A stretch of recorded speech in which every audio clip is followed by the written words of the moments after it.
Welcome to the Self-Awareness and Self-Compassion Podcast, formerly known as the Full Spectrum Feeling Podcast. I'm your host, Blaise Schwaller, life coach, mom, and former tattoo artist. I help people heal their past, speak their truth, and love the lives that they're living now. Join me here every week for conversations on how to live an imperfect but fully engaged life that embraces all the feels so that you can stretch into your best life while enjoying the you that's here right now.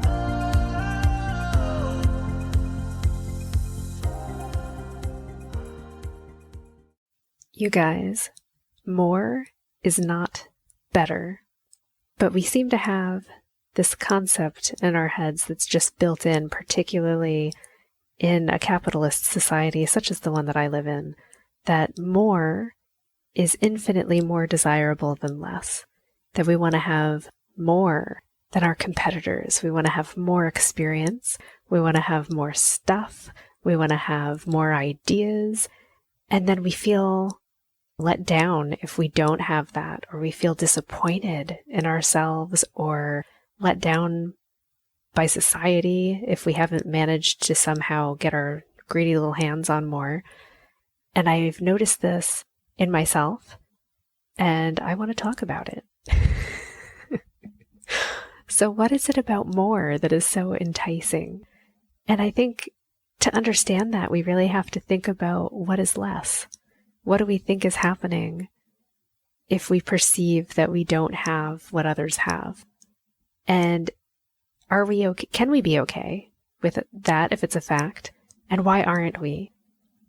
For me, I guess what comes up if I see someone who has what I perceive as success or, such a following of passionate people that really are into what they do, and I think, gosh, I wish that I had that too. The reason that I wish for it and I'm no longer satisfied with what I already have is because I'm in this comparison, the comparison trap, right? Between myself and someone else, and not just myself and myself, which also happens. But when I do that, it's because I'm afraid. I'm afraid that there isn't enough. There's not enough for me too. That if this other person is doing so well, there's no way I could also be a part of that. It's like I feel that there's no room for me at that gathering. That if I showed up, I would just kind of be shoved aside, ignored, I wouldn't be noticed. And that feels so extremely lonely that part of me just has a panic about it and is like, no, that can't be possible. So I'm going to have to work really hard and fight for my space and make sure people see me and know what I'm doing and talk about what I'm doing because it's important. Even if I don't really feel that way deep in my heart, because really it's just motivated by this fear that secretly maybe I'm not that important and maybe people don't care about what I'm doing, and that would be tragic and I would be very sad and lonely, and then what if I don't survive? It's funny how it gets that extreme in my head where I'm like, wow, just, we're talking about people paying attention to something that I say. And to extrapolate from there, like, oh my God, I might die because people wouldn't care. And if I was needing help and I called out, they'd be too busy looking at someone else and I would just, wither and die. But I guess that's the feeling. And that's so melodramatic and sounds ridiculous coming out of my mouth. But there is truth in those feelings because I can feel it in my body, like how my chest gets tight and I think like, oh my God, people might not care. I might say something or I might need help. And what if I'm not important enough to them? What if I haven't captured their attention enough in all of the other areas of my life? And I just somehow missed that boat and nobody knows that I'm here. And I wonder how many other people have that same fear, even if it's not in those same words, but if it's that same feeling of like a flutter in the chest and a panic in the heart that, in my time of need, if I really needed something, would there be people for me? And it's this need for people. Even when it's about stuff, even when it's about like, wow, I really wish that I had like another really soft, fluffy pillow. It comes down to comfort, to wanting to be acknowledged, to wanting to share it with other people because I don't want a pillow just for myself. It's funny, like I think even of putting a pillow on my bed and then I want to tell someone about it. It doesn't happen for me just for me. It's that I want to share my wonderful pillow and, provide a wonderful pillow for someone else. So so much of our desire for more stuff, I don't think is actually motivated around the stuff itself so much as this desire to connect with other people, to be acknowledged by them, to be loved, to be able to share something that we appreciate, and to know that someone else shares that same appreciation with you. Because it's not enough, I think, that I like something. I definitely always look for someone else who also likes that thing. And if they do, then it's like, oh, we really vibe together. It's amazing. We love the same things. We're going to be best friends. And that feels so good. And there's the other feeling when you meet someone and you tell them something that you think is really funny or just wonderful, and they kind of give you that look and you feel this wave of ice coming towards you, like they're not interested and they don't like it. And you think, oh my God, they don't like me. Isn't that interesting? That if you get that cold feeling of ice coming at you, our first thought isn't, oh, they didn't like what I said, or maybe they're just not into this TV show. The thought is, they dislike me. They hate me completely. I'm just not safe here. I just find that fascinating because it's so innate. It's without thought. And I have to catch myself in interactions with people to really recognize when I'm feeling things like this, that it isn't all about me. It actually isn't. And I don't have to take it personally. And I don't need to fight to correct it, because that's an instinct as well. As someone, gives you the cold shoulder, doesn't like what you say, and the instinct is to correct them or explain to them why it's so awesome so that they understand how right you are, and then they can also agree with you, which then makes you feel like you have more friends, you have more acceptance, you have more love.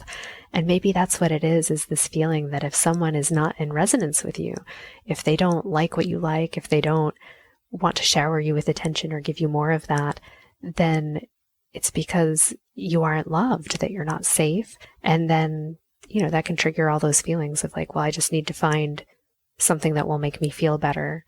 And often to feel better, what we look for is more. We want more of what's helped us feel better in the past, more of what we think will make us feel better because we've been told that it makes other people feel better, so it should make us feel better too. I'm definitely trying to keep tabs on myself. Like, how often do I want to reach out to buy something or fill my time with something simply to put more stuff in my time and space? Because it's deeply uncomfortable to sit in silence with nothing and have to provide that love, peace, and acceptance for myself. But now that I know that this is the situation, I'm learning how to do that with some room for making mistakes, with some room for having feelings of complete and utter panic around it, but just to sit with that and go, okay, but what if I can be okay?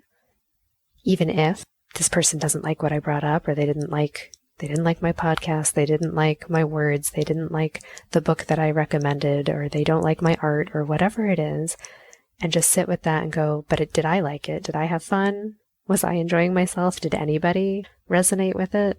What if it's okay? What if it doesn't have to be everything for everyone, or even everything for myself? And can I be okay with a little less noise, a little less accolades, a little less, people patting me on the back? And can I just be? And, this is going to be a process, because sometimes my answer is no, I can't just be. I need to actually stress out about it and feel bad. And I'm learning that that's okay too. Because I find the more that I allow all of those feelings, the panic, the stress, the anger, the self-judgment, the denial, like they couldn't possibly, they must be wrong, right? They must love me, really. They just don't know what's good. If I can allow all of those to move through, then there actually is this safe feeling of being in that blank space where I actually don't need anything else. And maybe it's even kind of funny, and I'm okay. And then I don't have to go on this shopping spree to buy, more clothes and jewelry and whatever to fill in the gap of sadness or loneliness that I was feeling. And instead I can just sit and go like, actually, I'm pretty okay. And that's nice. So, all of that to say that I'm coming to find that more is not necessarily better, and in fact, more tends to just drown out the real feelings underneath and the real urge that's coming up that wants to be acknowledged. And when I try to fill my time with more things to do, more things to accomplish, I mean, beyond what I would say is a reasonable level, like I'm pretty okay having like 3 major projects and then picking one major project to work on at a time in small parts. I think that's about my limit of being able to function well and not actually start to drown a little bit. When I start to add more things, I'm now able to recognize that this is just me trying to avoid something. It's not actually that I need more things to do. It's that there's probably something on the major accomplishment list that scares me, and I'm trying to not do it because it makes me feel scared. And isn't that an interesting realization? So I'm curious if you also pile things on, thinking that, one, you'll get like, if you have more stuff, then more people can admire you, if that's a thing. I'm curious if you find that having more is also like that coping mechanism, like what I just described, where I'm like, well, if I throw more things on my list to do, then I can avoid the thing that I really don't want to do that scares me. That absolutely is a thing. I do it more than I'd like to admit, but I do know it now, so that's okay. I'm learning. I'm growing. And I'm also curious where you find that more actually is better. Where can you put more in your life and find it actually helpful? And I'm genuinely curious because I'm finding that the stripping away of things is currently way more helpful in my life than adding more things in. But I know that that's probably not true for everybody. So if it's not true for you, I want to hear from you.